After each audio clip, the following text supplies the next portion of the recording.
We're back now with the latest on the crisis in the Middle East. We're getting late-breaking information that Israeli forces have struck a school inside of a refugee camp in central Gaza, killing more than 15 people. Yeah, just the latest escalation in the region as the U.S. and other countries are trying to ramp up diplomatic pressure for a ceasefire and the return of hostages who were taken over a year ago now. NBC News international correspondent Raf Sanchez is in Tel Aviv and joins us with the latest. Raf, let's start with that attack on the school in central Gaza. This comes after an exchange of missile fire between Israel and Lebanon overnight.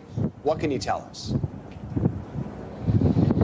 Yeah, Joe, Savannah, good morning. This strike in central Gaza happening just a little over an hour ago at a school, and we've seen Israeli forces hitting schools across the Strip again and again in recent months, targeting what they say are Hamas militants operating from inside. But of course, there are just many, many thousands of displaced families who are sheltering inside these schools, believing them to be safe.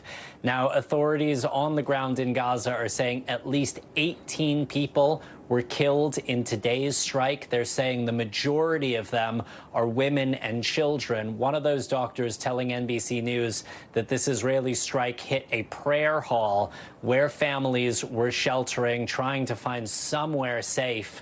More than a year into this war, you can see rescue crews there just carrying body after body through the hallways of what was once a place where children were educated.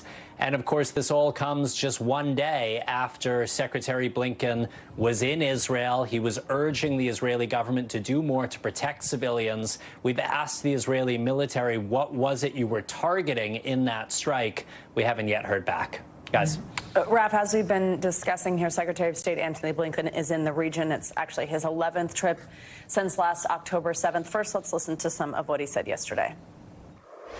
Since October 7th, a year ago, Israel has achieved most of its strategic objectives when it comes to Gaza, all with the idea of making sure that October 7th could never happen again. Now is the time to turn those successes into an enduring strategic success.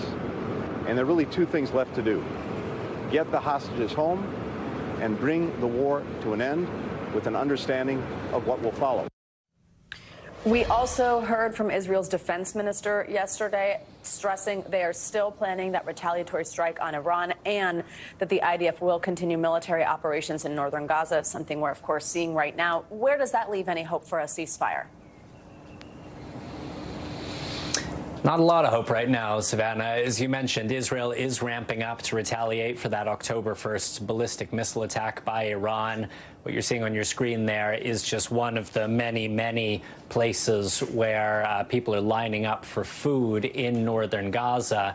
And we're at a point where, despite the fact that there is an ongoing Israeli military operation in the north of the Strip, there's an ongoing military operation in the north of the Strip. We are seeing this strike happening in the center of Gaza. We are seeing really just Israel apparently getting no closer to a point where it feels like it can declare victory and end this war in Gaza. Both Israel and the U.S. have said that with the killing of Yahya Sinwar, the hardline leader of Hamas in Gaza, might give an opportunity to restart negotiations. But right now, there's no sign of that happening. And Raf, we see some of the images you and your crew captured in Gaza in a bread line just recently. Raf, as always, thank you so much for your reporting. Appreciate it. Thanks for watching. Stay updated about breaking news and top stories on the NBC News app or follow us on social media.